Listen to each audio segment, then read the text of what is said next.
In a quiet neighborhood outside Chicago, there lived an elderly woman named Margaret. Most people in the area knew her as the sweet old lady with flowers outside her porch, but nobody knew how lonely she truly was.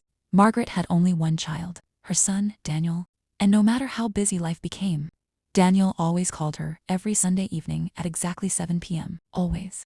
It became their tradition for nearly 15 years. Sometimes the calls lasted 5 minutes, sometimes an hour, but no matter what happened, the phone always rang. Margaret lived for those calls. She'd prepare tea beforehand, sit in her favorite chair near the window, and smile the moment the phone lit up with his name. But one winter evening, the call never came.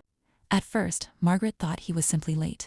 Then, 8 p.m. Her hands started shaking, and deep down, she already knew something was wrong. That night, police officers knocked softly on her door. Daniel had died in a car accident during a snowstorm. Everything after that felt empty, painfully empty. The house became silent, too silent. Weeks passed, then months. Neighbors noticed Margaret slowly changing. She stopped gardening, stopped going outside, stopped smiling, but something strange continued happening every Sunday evening. At exactly 7 p.m., Margaret's phone still rang, every single Sunday. The first time it happened after Daniel's death, she froze completely, her heart racing. Slowly, she answered, and heard silence. No voice, just soft static. Then the call disconnected. Most people would have been terrified, but Margaret wasn't, because somehow, those calls made her feel less alone. So every Sunday, she answered, and every Sunday, nobody spoke.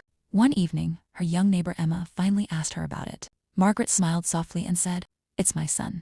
Emma looked confused, but Margaret nodded slowly, then quietly explained the truth. Years before the accident, Daniel had created an automated phone system while studying software engineering. It was supposed to remind him to call his mother every Sunday. After he died, the system never stopped. Every week, at exactly 7 p.m., but she never did, because for a few seconds every Sunday, it felt like Daniel was still reaching for her, still trying to come home. One snowy evening, years later, nothing. Margaret sat silently beside the phone, waiting. For the first time in years, she cried harder than she had at the funeral, because deep down, those silent calls had become the final piece of her son she still had left.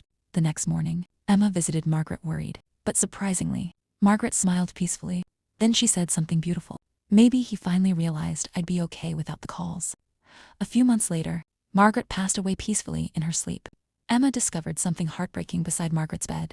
An old note written in shaky handwriting. It said, "Thank you for calling every Sunday, Daniel. I always answered."